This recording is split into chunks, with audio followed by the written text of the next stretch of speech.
ये आकाशवाणी रायपुर है। प्रादेशिक समाचार बुलेटिन के साथ मैं अभिलाषा शुक्ला।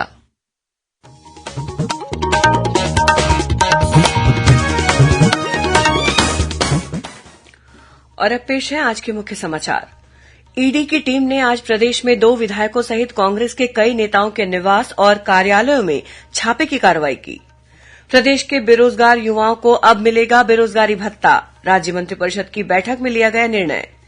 राजनांदगांव जिले में आज माओवादियों के हमले में 2 पुलिस जवानों की मौत।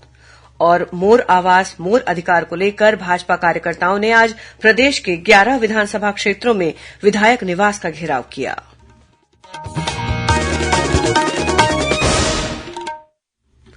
अब समाचार विस्तार से। प्रवर्तन निदेशालय ईडी की टीम ने आज प्रदेश में 2 विधायकों सहित कांग्रेस के कई नेताओं के निवास और कार्यालयों में छापामार कार्रवाई की।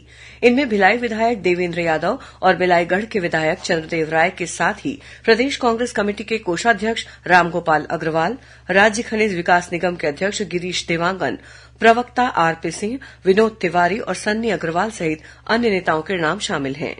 ईडी की टीम कल रात से छत्तीसगढ़ पहुंची थी। आज सुबह टीम ने सन्नी अग्रवाल के पंडरी स्थित मकान, भिलाई विधायक देवेन्द्र यादव के भाई धर्मेन्द्र यादव के दुर्ग स्थित निवास और कांग्रेस नेता रवि डडसेना के मकान में भी तलाशी ली।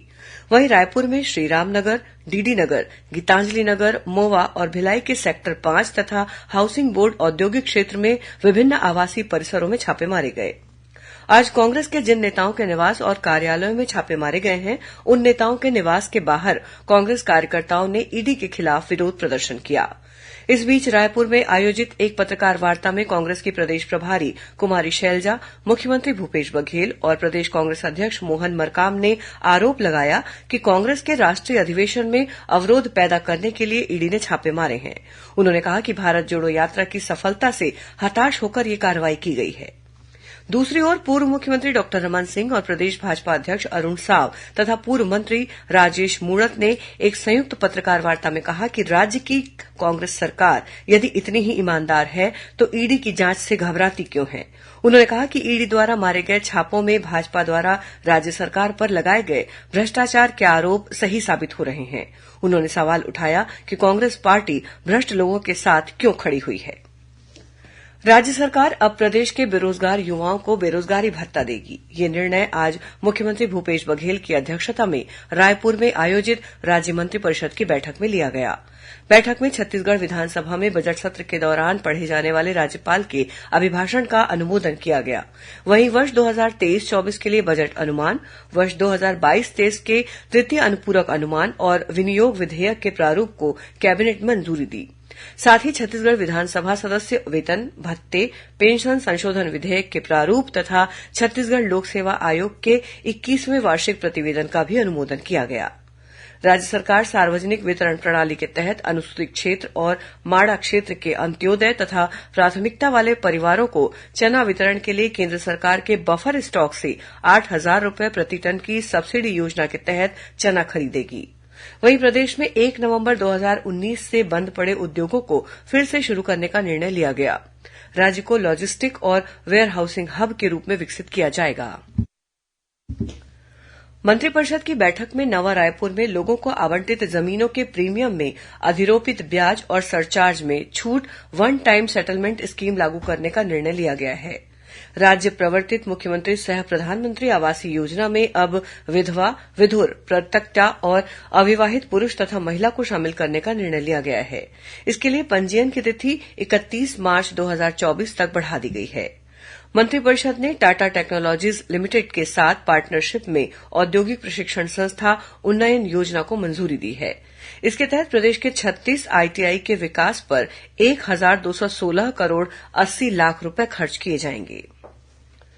मुख्यमंत्री भूपेश बघेल ने आज रायपुर में आयोजित वर्चुअल कार्यक्रम में गोधन न्याय योजना के तहत पशुपालक ग्रामीणों, गौठानों से जुड़े महिला समूहों और गौठान समितियों को 8 करोड़ 63 लाख रुपए की राशि ऑनलाइन जारी की। इस योजना के तहत हितग्राहियों को अब तक 412 करोड़ रुपए से अधिक का भुगतान किया जा चुका है। मोर आवाज मोर अधिकार को लेकर भारतीय जनता पार्टी के कार्यकर्ताओं ने आज रायपुर पश्चिम सहित प्रदेश के 11 विधानसभा क्षेत्रों में विधायक निवास का घेराव किया। महासमुंद में प्रदेश अध्यक्ष अरुण साव के नेतृत्व में सभा हुई और रैली निकाली गई। इसके बाद बड़ी संख्या में कार्यकर्ताओं ने विधायक विनोद सेवनलाल चंद्राकर के निवास का घेराव किया। इस दौरान भाजपा कार्यकर्ताओं और पुलिस के बीच हल्की झूमाझटकी भी हुई। वहीं रायगढ़ में पूर्व विधायक विजय अग्रवाल के नेतृत्व में भाजपा कार्यकर्ताओं ने विधायक प्रकाश नायक के निवास का घेराव किया। प्रादेशिक समाचार आप आकाशवाणी रायपुर से सुन रहे हैं। छत्तीसगढ़ की खबरों से है आपका वास्ता और खबरों की विश्वसनीयता से है हमारा वास्ता। आकाशवाणी समाचार रायपुर के प्रादेशिक समाचार बुलेटिन के साथ ही हमारे समसामयिक कार्यक्रम आप रेडियो के अलावा अपने मोबाइल पर भी सुन सकते हैं। आकाशवाणी समाचार फेसबुक, ट्विटर और यूट्यूब पर भी उपलब्ध है। हमारा Facebook page Chhattisgarh news on AIR, Twitter handle CGAIR news और हमारा यूट्यूब चैनल है छत्तीसगढ़ AIR न्यूज। तो अब रेडियो के साथ ही आपके मोबाइल के जरिए भी हम पहुंच रहे हैं आप तक। छत्तीसगढ़ की हर खबर के लिए सुनते रहिए आकाशवाणी समाचार। और अब आगे बढ़ते हैं बाकी के समाचारों की ओर। राजनांदगांव जिले के बोरतालाब थाना क्षेत्र में आज सुबह माओवादियों के हमले में 2 पुलिस जवानों की मौत हो गई है। मिली जानकारी के अनुसार छत्तीसगढ़ और महाराष्ट्र की सीमा पर राजनांदगांव के बोरतालाब इलाके में शराब तस्करी को रोकने बैरियर लगाया गया है। यहां पुलिस जवान राजेश सिंह और ललित समरत की ड्यूटी लगाई गई थी। वे आने जाने वाले वाहनों को रोककर तलाशी ले रहे थे। इसी दौरान कुछ माओवादी वहां पहुंचे और दोनों जवानों को गोली मार दी। इनमें से एक जवान की मौके पर ही मौत हो गई, वहीं एक अन्य जवान ने अस्पताल ले जाते समय दम तोड़ दिया। इसके बाद माओवादियों ने जवानों की मोटरसाइकिल को भी आग के हवाले कर दिया। घटना के बाद माओवादी जंगल की ओर भाग गए। घटना के बाद पुलिस ने इलाके में सर्चिंग बढ़ा दी है। बताया जाता है कि आरक्षक ललित समरत दंतेवाड़ा और राजेश सिंह डोंगरगढ़ के रहने वाले थे। ये दोनों जवान बोरतालाब थाने में पदस्थ थे। मुख्यमंत्री भूपेश बघेल ने माओवादी हमले में 2 जवानों की शहादत पर गहरा दुख प्रकट किया है। श्री बघेल ने शहीदों के परिजनों के प्रति संवेदना प्रकट करते हुए कहा है कि पुलिस जवानों की शहादत व्यर्थ नहीं जाएगी। उधर बीजापुर जिले के भैरमगढ़ में अज्ञात लोगों ने प्रधान आरक्षक की हत्या कर दी है। वरिष्ठ पुलिस अधिकारी RK बर्मन ने घटना की पुष्टि करते हुए बताया कि ये प्रधान आरक्षक अपने भाई की शादी में शामिल होने बेलचर गांव आया हुआ था। इस दौरान 4 लोग शादी वाले घर में घुसे और प्रधान आरक्षक को घर के बाहर लाकर टंगिया और चाकू मारकर उसकी हत्या कर दी। ये जवान दंतेवाड़ा जिले के गुमलानार का रहने वाला था। छत्तीसगढ़ की राज्यपाल अनुसुईया उइके के लिए आज राजभवन में विदाई समारोह आयोजित किया गया, जहां राजभवन सचिवालय के अधिकारियों कर्मचारियों ने उन्हें भावभीनी विदाई दी। गौरतलब है कि सुश्री अनुसुईया उइके को मणिपुर का राज्यपाल बनाया गया है। इस अवसर पर सुश्री उइके ने प्रदेशवासियों के नाम दिए अपने संदेश में कहा कि उन्हें छत्तीसगढ़ के राज्यपाल के रूप में अपने कार्यकाल के दौरान प्रदेशवासियों का असीम प्रेम प्राप्त हुआ है।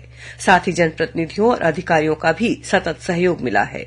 उन्होंने कहा कि छत्तीसगढ़ जनजातीय बाहुल्य प्रदेश है और संवैधानिक प्रमुख के रूप में उनके हितों का संरक्षण भी राज्यपाल की जिम्मेदारी है।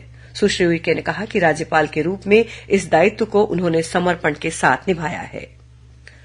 आम आदमी पार्टी का कार्यकर्ता सम्मेलन राजधानी रायपुर में आगामी 5 मार्च को आयोजित किया जाएगा।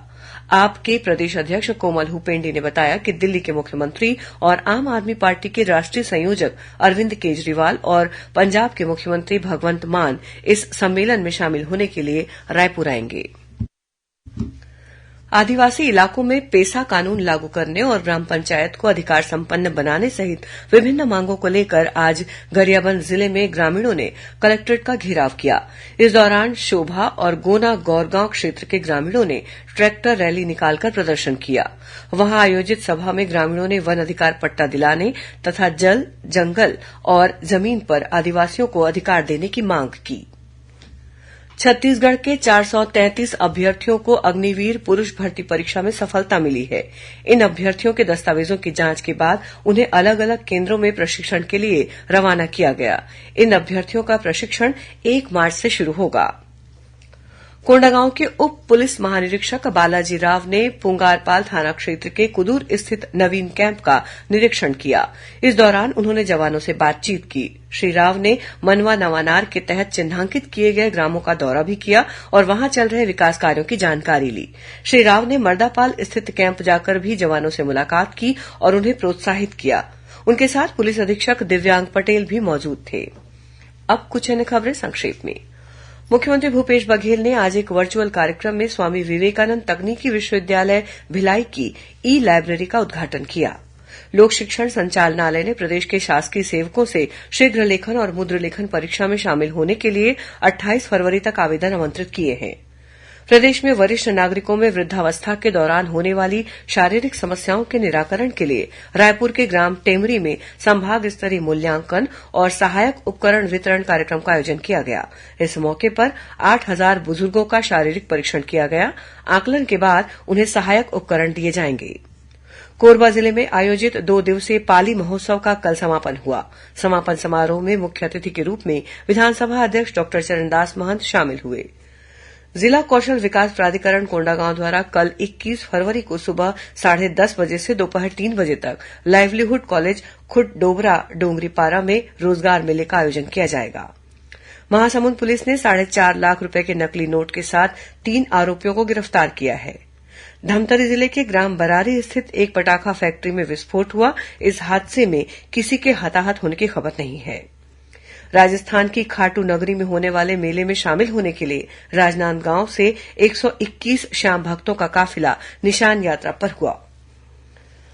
भिलाई में आयोजित नेशनल सब जूनियर पावर लिफ्टिंग प्रतियोगिता में रायपुर की छात्रा प्रियंका साहू ने 44 किलो वर्ग में 150 किलो वजन उठाकर स्वर्ण पदक हासिल किया है और राजनांदगांव में आयोजित शहीद कप अखिल भारतीय वॉलीबॉल प्रतियोगिता का खिताब विशाखापट्टनम की टीम ने जीत लिया है।